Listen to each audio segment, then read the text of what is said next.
मित्रांनो, तुमचं पुन्हा एकदा GB स्टोरी टेलर या यूट्यूब चॅनलवर स्वागत आहे. आजच्या आपल्या गोष्टीचं नाव आहे तिसऱ्याचा घास कशासाठी. लेखक संतोष देशपांडे. पण गोष्ट सुरू करण्याआधी जर कोणी या चॅनलवर पहिल्यांदाच आलेले असाल तर त्यांनी या चॅनलला सबस्क्राईब करायला विसरू नका. चला तर मग अजिबात वेळ न घालवता गोष्टीला सुरुवात करूया.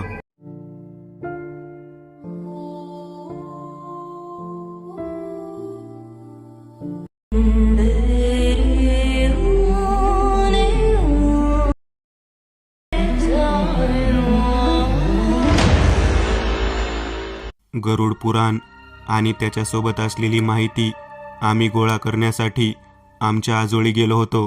गरुड पुराणाबद्दल बरीच माहिती माझ्या मामाला माहीत होती. मामाला म्हणालो, मला गरुड पुराण वाचायचं आहे. मामा आणि आजी माझ्याकडे पाहत म्हणाली, मूर्ख आहेस का? तुला अक्कल आहे का? असं बोलत असतात का कधी? मी काय चूक केली मला काहीच कळत नव्हतं. तेव्हा मामा म्हणाला, अरे शशी, गरुड पुराण वाचण्याची एक वेळ आहे. गरुड पुराण वाचण्याची एक वेळ आहे. घरातील माणूस जेव्हा मृत्युमुखी पडतो तेव्हा दिवा लावला जातो आणि तिसऱ्याचा घास दाखवला जातो. त्यानंतर त्या दिवसामध्ये गरुड पुराण वाचलं जातं. मी हे सर्व ऐकल्यानंतर हादरून गेलो. एखादं पुराण किंवा एखादा ग्रंथ वाचण्यासाठी सुद्धा काही विधी असतो का, काही काळ असतो का, ते मला माहीत नव्हतं. परंतु जवळजवळ गावामध्ये सर्वजण त्याच पद्धतीने सांगत होते. मी मामाला म्हणालो, तिसऱ्याचा घास म्हणजे काय? आपण तिसऱ्या दिवशी सावडायला जात असतो, त्याला माती म्हणतात. मग सावडायला गेल्यानंतर जेव्हा आपण त्या ठिकाणी काही वस्तू ठेवतो, ज्या वस्तू त्या व्यक्तीला आवडत असतात त्या जर दिल्या तर तो व्यक्ती मुक्त होतो असे मी ऐकले आहे. जर तिसऱ्याचा घास नाही ठेवला तर त्याचा आत्मा तसाच राहतो का? तेव्हा मामा माझ्या या प्रश्नाला उत्तर देत असताना म्हणाला, शशी, तू खूप चिकित्सक पद्धतीने प्रश्न विचारत आहे. अरे लेकरा, तिसऱ्याचा घास म्हणजे काय? तर माणूस जेव्हा मृत्युमुखी पडतो त्यानंतरचा त्याचा प्रवास या पृथ्वी तलावरून संपतो. तो अनंतात विलीन होण्यासाठी पुढच्या प्रवासाला जात असतो. त्याला गती मिळावी म्हणून त्याच्या आवडीच्या ज्या ज्या गोष्टी आहेत त्या जर ठेवल्या तर तो प्राप्त करून तेथून निघून जातो. मी त्यावरती मामाला म्हणालो, म्हणजे याचा अर्थ असा का की मेल्यानंतर सुद्धा माणसाचा आत्मा त्या स्मशानाजवळ असतो? हो, जवळजवळ 10 दिवस म्हणजे तब्बल 10व्याचे पिंडदान झाल्यानंतर तो आत्मा पुढच्या दिशेने प्रवासाला जातो. त्यानंतर 11वा, 12वा आणि 13वा दिवस हा आपल्या धर्मशास्त्रानुसार आपण सर्वजणांना बोलावून गोडाचे जेवण म्हणून करत असतो. त्याला गोडाचं जेवण का म्हणतात? शास्त्रामध्ये एक असा अर्थ आहे की मनुष्य मृत्युमुखी पडल्यानंतर त्याचा या मनुष्य देहातील असलेला आत्मा नवीन देहप्राप्तीच्या दृष्टिकोनातून प्रवास करत असतो.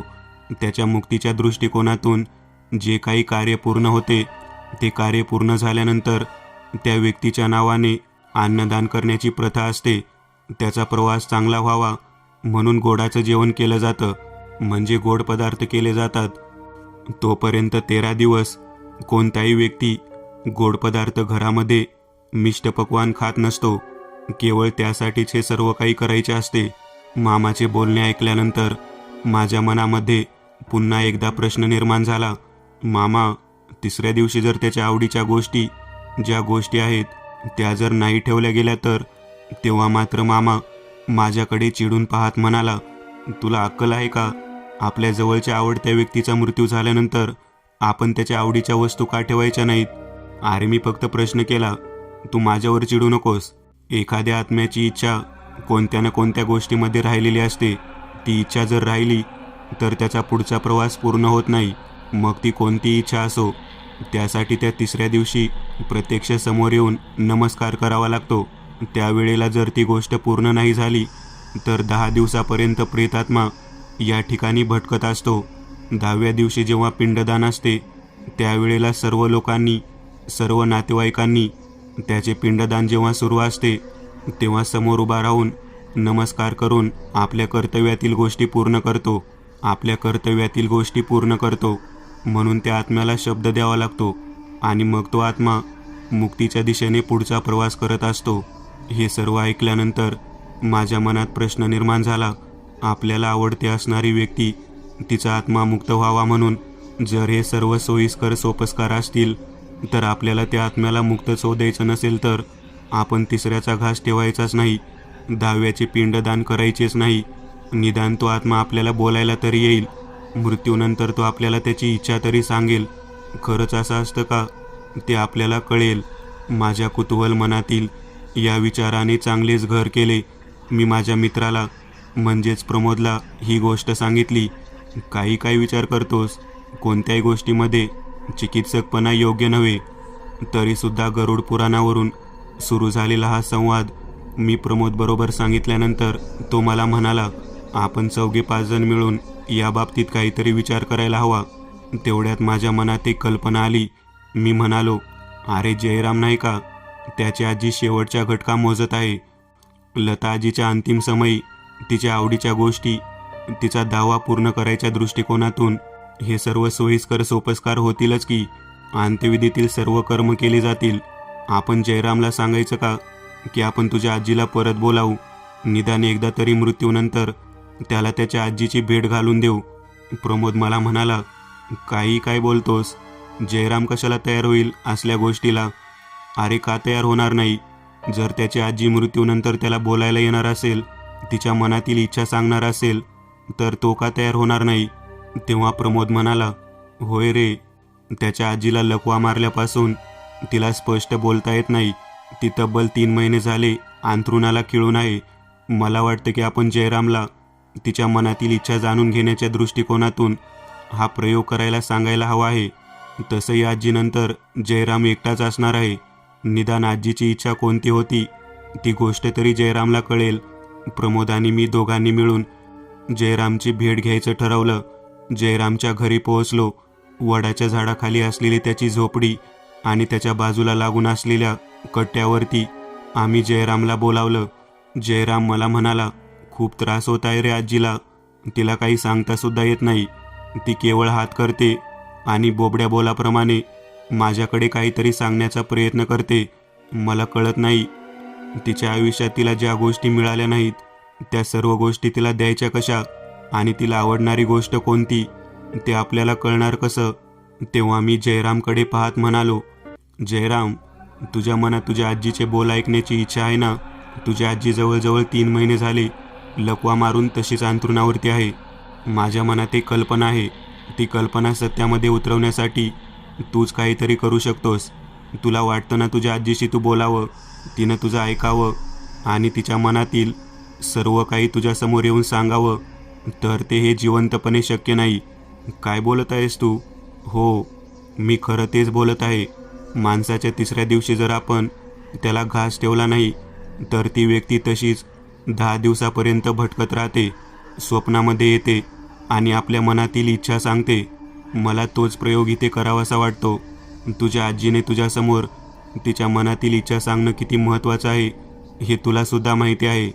तेव्हा जयराम म्हणाला, असं होऊ शकतं? अरे पण माणसाला मुक्ती मिळावा म्हणून ते सर्व करतात ना. अरे जर तिला हवी असलेली गोष्ट कोणती होती ती जर समजली नाही तर त्या मुक्तीला काय उपयोग? म्हणूनच मी तुला म्हणतो, 3ऱ्याचा घास कशासाठी? मी जवळजवळ जयरामला पटवून दिलं होतं की त्याची आजी जी त्याच्याशी बोलू शकत नाही, तिची अंतिम इच्छा सांगू शकत नाही, तिच्या मृत्यूनंतर तिचा आत्मा आपल्याला सर्व काही सांगू शकतो. मी आणि प्रमोद दोघेजण या गोष्टीमुळे, चिकित्सक बुद्धीमुळे आनंदात होतो. आपल्याला नक्की समजेल की आत्म्याचा प्रवास कसा असतो ते. जयराम याच्या मनामध्ये सुद्धा त्या पद्धतीची हालचाल सुरू होती. जयराम म्हणाला, घशाची घरघर सुरू झाली आहे. मला वाटतं आज रात्रीतून माझी आजी जाईल. तुम्ही दोघे माझ्यासोबत थांबा. जयरामच्या घरामध्ये आमच्या तिघाव्यतिरिक्त अजून कोणी नव्हतं. मी, प्रमोद आणि जयराम, आम्ही तिघेजण त्या दिवशी रात्री तिथेच थांबलो. बरोबर पहाटे 3 वाजता जयरामची आजी जग सोडून निघून गेली. पुढचे अंत्यविधीचे सोपस्कार करण्यासाठी आम्ही तयारी सुरू केली. दिवस उजाडल्यानंतर जयरामच्या नातेवाईकांमध्ये जे कोणी काही लोक होते त्यांना बोलावून घेण्यात आलं आणि अंत्यविधी करण्यात आला. 3ऱ्याचा दिवस जो होता त्या दिवशी माती सावडायची होती. राख सावडण्याच्या दृष्टिकोनातून सर्व तयारी झाली होती. गोमूत्र, बाकीच्या सर्व गोष्टी आणण्यात आलेल्या होत्या, परंतु आजीला जे आवडणाऱ्या गोष्टी होत्या त्या कोणत्याही गोष्टीचा घास ठेवायचं म्हणून विशेष करून आणण्यात आल्या नव्हत्या. अंत्यविधीचे कर्म करणारे पुरोहित त्या ठिकाणी आले आणि त्यांनी काही वस्तू ठेवायला सांगितल्या. तेव्हा जयराम याने काहीच ठेवले नाही. तेव्हा पुरोहित म्हणाले, तुमची इच्छा जशी असेल तसे करतो, परंतु तिसऱ्या दिवशी काही ना काहीतरी ठेवावं लागतं, हे माहीत आहे ना. कावळा येतो आणि शिवून जातो, त्या आत्म्याच्या रूपामध्ये तो येत असतो. मृत व्यक्तीचा आत्मा घास धारण करण्यासाठी कावळ्याचे शरीर धारण करतो आणि येतो. जयराम माझ्याकडे पाहत तसाच शांत बसला. तिसऱ्याच्या दिवशी घडलेली घटना गावातील लोकांना पसंत पडली नव्हती. मी, जयराम आणि प्रमोद तिघेजण त्याच्या घरी पोहोचल्यानंतर ज्या ठिकाणी अंत्यविधीनंतर घरामध्ये दिवा लावला जातो त्या ठिकाणी पोहोचलो. जयरामला म्हणालो, काही काळजी करू नकोस, पुढच्या 10व्या दिवसापर्यंत आम्ही दोघेही तुझ्यासोबत असू. मनामध्ये काहीही भीती बाळगू नकोस. तुझी आजी तुला आत्म्याच्या स्वरूपात भेटायला येऊन तिची इच्छा जरूर सांगणार बघ. एक प्रकारची मनामध्ये आसक्ती लागून राहिलेली होती. तिसऱ्या दिवसानंतरचा जो काही काळ होता तो असाच होता. एक दिवस अशाच पद्धतीने निघालेला होता. दरम्यान 7व्या दिवशी बरोबर अमावास्येची तिथी होती आणि त्या तिथीला आम्ही तिघेही जण जयरामच्या घरामध्येच होतो. आता नेमकं अमावास्या दिवशी काहीतरी घडणार असं मनातून वाटत होतं. जयराम मला म्हणाला, तू म्हणतो त्या पद्धतीने शशी आपण सर्व काही केलं. आजी येवाना भेटायला यायला हवी होती. प्रमोदसुद्धा मला म्हणाला, तुझ्या बोलण्यावरून आपण तिसऱ्याचा घास कशासाठी ठेवायचा म्हणून तो ठेवला नाही, परंतु आजी अजून आलीच नाही, तिचा आत्मा अजून आलाच नाही. आम्ही चर्चा करत तसे झोपी गेलो.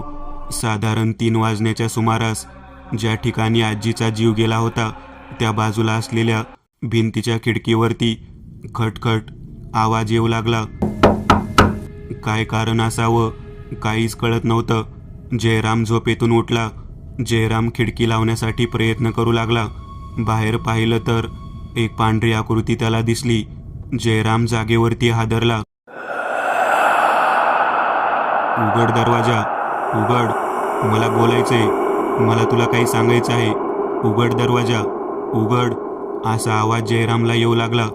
जयरामने मला उठवलं, प्रमोदला उठवलं. आम्ही दोघेजण त्या खिडकीतून बाहेर पाहिलं तर आम्हाला कोणीच दिसत नव्हतं. केवळ जयरामलाच त्या गोष्टीचं दृश्य दिसत होतं. तो मला म्हणाला, अरे बघ ना, बघ, आजी आहे का ती? मी म्हणालो, अरे पहाटे 3च्या सुमारास तुझी आजी गेली होती. आज अमावास्या आहे, मला वाटतं कदाचित तीच असावी, परंतु आम्हाला ती दिसत नाही. तेव्हा जयराम म्हणाला, तिने दरवाजा उघडायला सांगितला आहे. म्हणून मी दरवाजा उघडण्याच्या दृष्टिकोनातून दरवाजाजवळ पोहोचलो.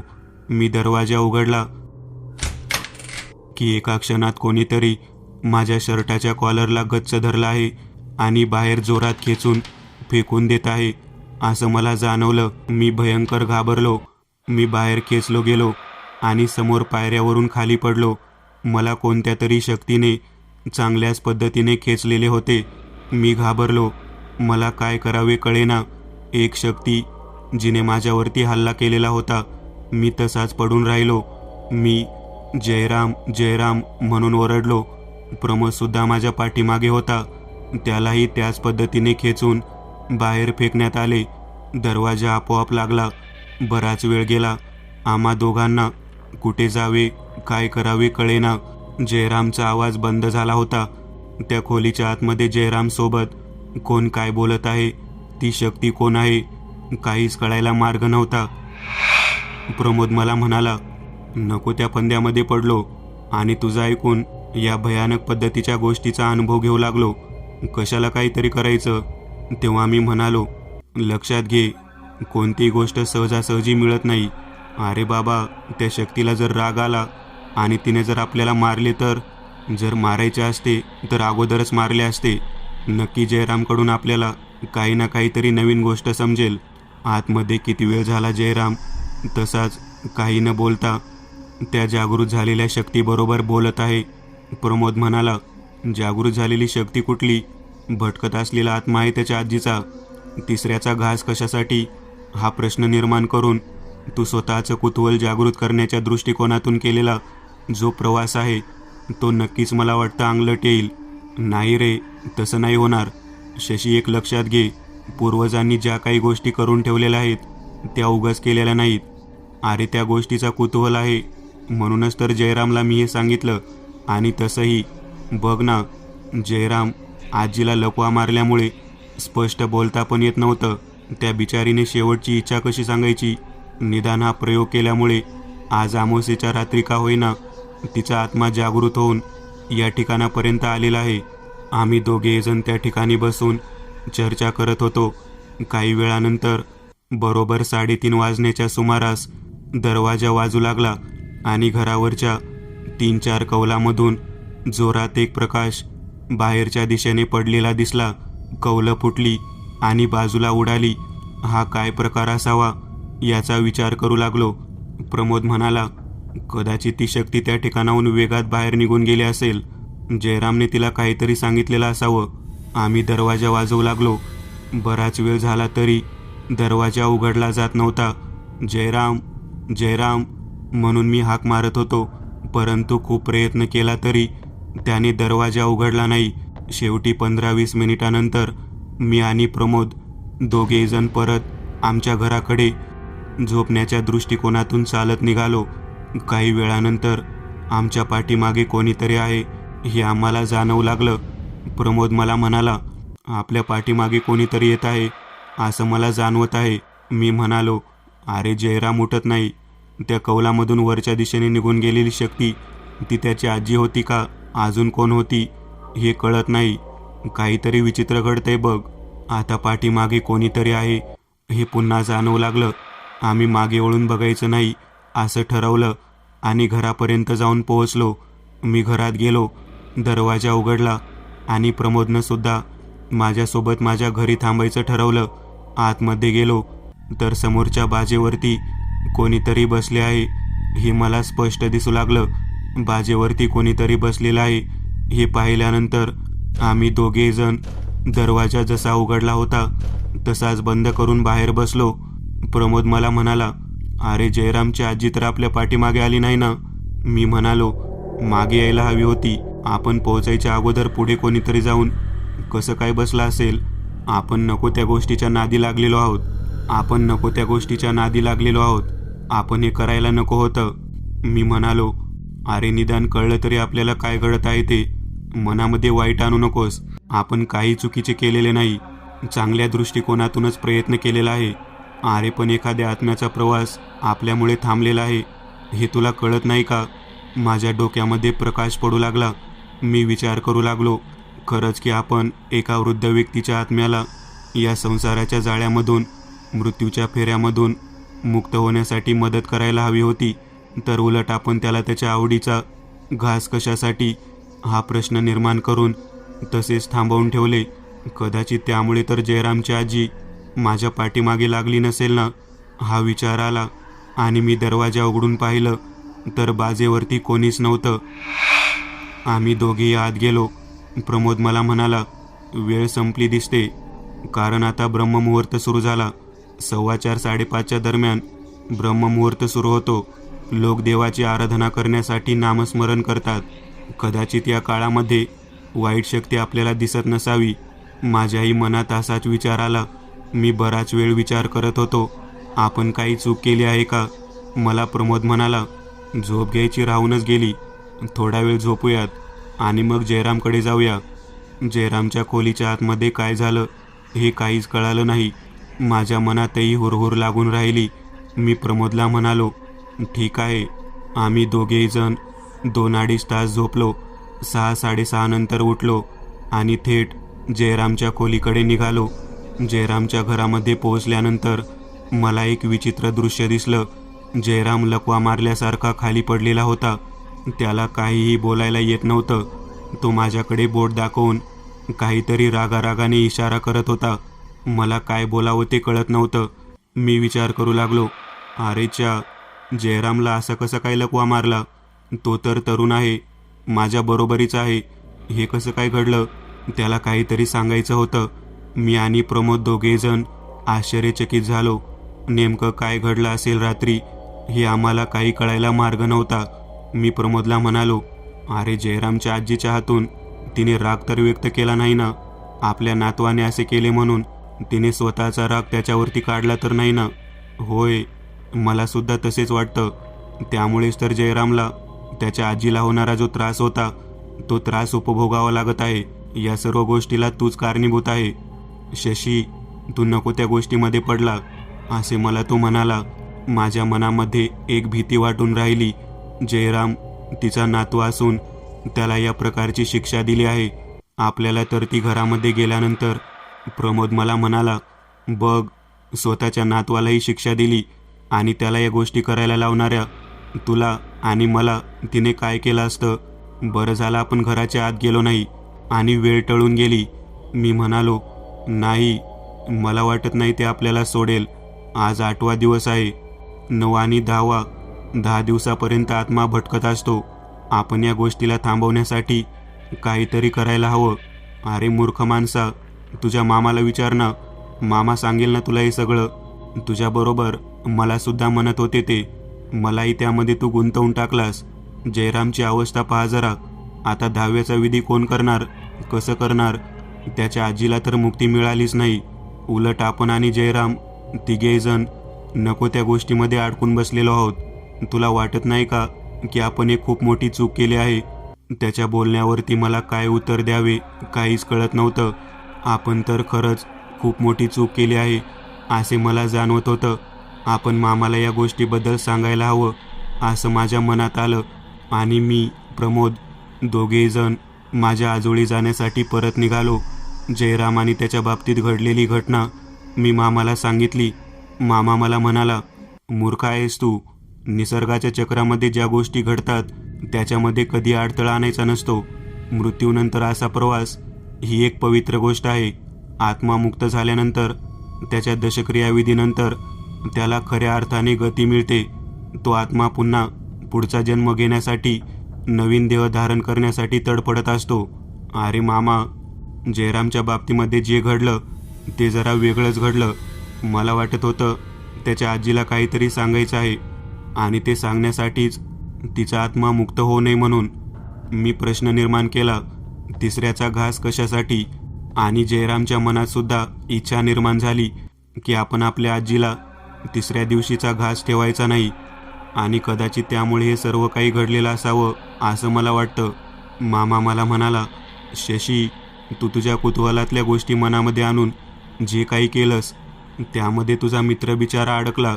मी म्हणालो, मग जयरामला मध्यरात्रीनंतर त्याच्या आजीच्या आत्म्याने भेट दिली, परंतु दरवाजा उघडला गेला नाही आणि तो आत्मा माझ्या पाठीमागे लागला, माझ्या घरापर्यंत आला. प्रमोदने सुद्धा पाहिलं आणि पहाटे 4 नंतर तो दिसेनासा झाला.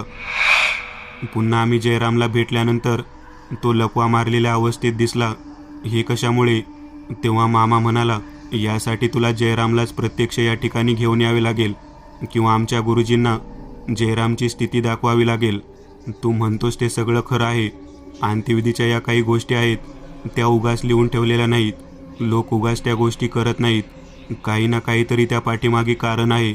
मी नको त्या गोष्टी ढवळाढवळ केली. माझ्या मित्राला त्याचा त्रास सहन करावा लागत आहे. तेव्हा मामा मला म्हणाला, केवळ तुझ्या मित्राला नाही, जर 10व्या दिवशी जर दशक्रियाविधी जर नाही झाली तर त्या आजीचा आत्मा जाणीवपूर्वक पुढच्या प्रवासाला न जाता तुझ्यासुद्धा पाठीमागे लागू शकतो. ही गोष्ट ऐकल्यानंतर माझ्या पायाखालची जमीन सरकली. आपण खरंच एका वृद्ध स्त्रीच्या आत्म्याला पुढच्या प्रवासाला जात असताना थांबवलेले आहे का, हे मला वारंवार जाणवू लागलं. प्रमोद मला म्हणाला, मी सुद्धा यामध्ये तेवढाच दोषी आहे. मामा, मला तर याचा त्रास होणार नाही ना? तुमच्या दोघांना सुद्धा त्रास होऊ शकतो. आज 8वा दिवस आहे, उद्या 9वा, परवा दिवशी 10वा. 10व्या दिवसाच्या पिंडदानाच्या कार्यक्रमाच्या वेळेपर्यंत तुम्हा दोघांना काही ना काहीतरी दृष्टांत जरूर घडणार. तो आजीचा आत्मा तुमचा समाचार जरूर घेणार. परंतु लक्षात ठेवा, जर तसं होणे वाटत असेल तर आजच्या आज जयरामची आणि आमच्या गुरुजींची भेट घालून द्या. मामाने माझ्याकडे रागाने पाहून मला सांगितले. मी मामाला म्हणालो, चालेल चालेल, तुमच्या गुरुजींची आणि जयरामची भेट घालून देतो. मामा म्हणाल्याप्रमाणे मी त्यांच्या गुरुजींची आणि जयरामची गाठ घालून द्यायचे म्हणून त्या दिवशी मामासोबत त्यांच्या गुरुजींच्या आश्रमात गेलो. त्यांनी मला पाहिल्यानंतरच ओळखले. ते म्हणाले, याच्या पाठीमागे एक म्हातारी लागली आहे. एका वृद्ध स्त्रीचा आत्मा मुक्तीच्या दिशेने जात असताना याने तिच्या आवडीचा घास ठेवू नको असे सांगितले. याच्या मित्राची आजी याच्या पाठीमागे लागली आहे. 10व्या दिवसापर्यंत जर व्यवस्थित पिंडदान झालं नाही तर याचाच घास ती घेईल. गुरुजी, त्यासाठीच्या सर्वातून मार्ग काढण्यासाठी तुमच्यापर्यंत याला घेऊन आलेलो आहे. मी गुरुजींसमोर हात जोडले आणि म्हणालो, माझा मित्र जयराम याची आजी अंतिम घटका मोजत होती. माझ्या मनामध्ये प्रश्न पडला की तिसऱ्याचा घास कशासाठी ठेवायचा, काय कारण आहे नेमकं, काय होतं ते तरी पाहावं. आणि ती घटना घडली. तेव्हा गुरुजी माझ्याकडे पाहत म्हणाले, तुला प्रत्यक्ष प्रेतात्म्याचं दर्शन घडलेलं आहे. त्याच्यासोबत तुम्ही त्या घराच्या आतमध्ये गेला नाही म्हणून वाचलात. जर तुम्ही तुमच्या मित्राच्या घराच्या आत जर प्रवेश केला असता तर तुमच्या दोघांचा जीव गेला असता. तेवढेच नव्हे, त्या आत्म्याने तुमच्या घरापर्यंतचा प्रवास पूर्ण करून घराच्या आतमध्ये प्रवेश मिळवलेला होता. परंतु तुमचे नशीब बलवत्तर म्हणून केवळ तुम्ही ब्रह्ममुहूर्ताची वेळ सुरू झाली म्हणून वाचलात. लक्षात घ्या, आज रात्री, उद्या रात्री 2 दिवस तुम्हाला त्या प्रेतात्म्याचा सामना करावा लागणार आहे. मी म्हणालो, माझ्या मित्राचं काय झालं? त्याच्या आजीने त्याचं शरीर धारण केलं आहे. जोपर्यंत पिंडदान होत नाही तोपर्यंत आजी ते शरीर सोडणार नाही. मग पिंडदान करायचं कोणाच्या हातून? त्याच्याच हातून पिंडदान करावं लागेल. ब्रह्ममुहूर्त असल्यानंतर प्रेतात्मा स्वतःचा असर दाखवत नाही. सूर्योदयानंतर प्रेतशक्ती शांत होते. 10व्या दिवशी सकाळी पिंडदानाचा विधी करावा लागेल. परंतु तोपर्यंत 2 दिवस तुमच्या दोघांना सुरक्षित ठिकाणी राहावं लागेल. मी म्हणालो, आम्ही या ठिकाणीच आश्रमात राहतो. तेव्हा गुरुजी म्हणाले, जर तुम्ही इथे थांबला तर तुमच्या मित्राचा जीवसुद्धा जाऊ शकतो. तसं नको व्हायला. तेव्हा गुरुजी म्हणाले, तू तुझ्या घरी जा.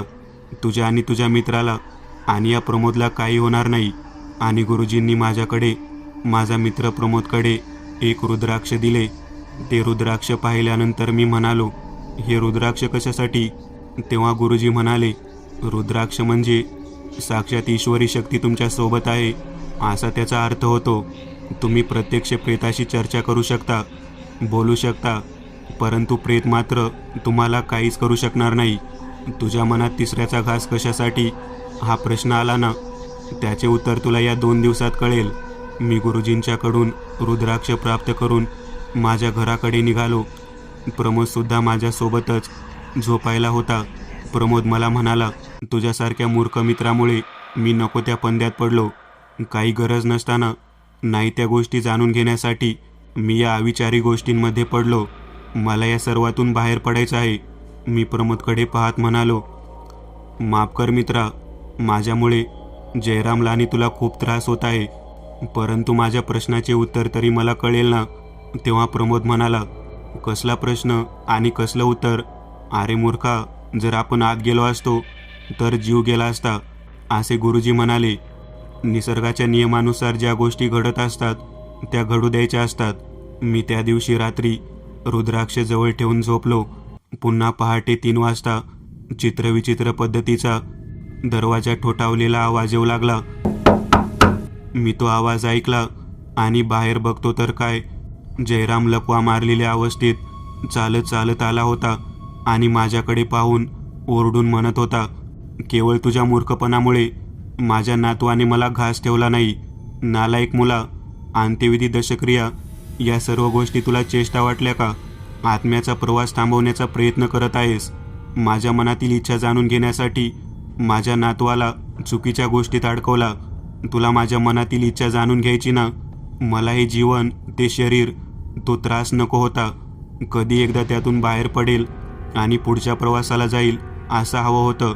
माझ्या नातवानं माझ्या आवडीच्या 2 जरी गोष्टी ठेवल्या असत्या तरी माझा पुढचा प्रवास सुखकर झाला असता. मी घाबरलो.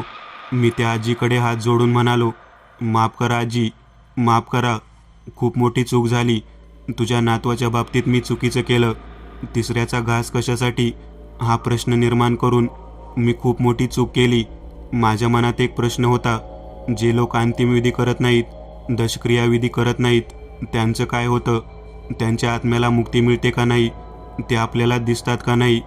या कुतूहलापोटी मी हे सर्व करायला गेलो तेव्हा जयरामच्या शरीरात असणारी त्याची आजी माझ्याकडे पाहत म्हणाली, मुक्ती नाही मिळत रे.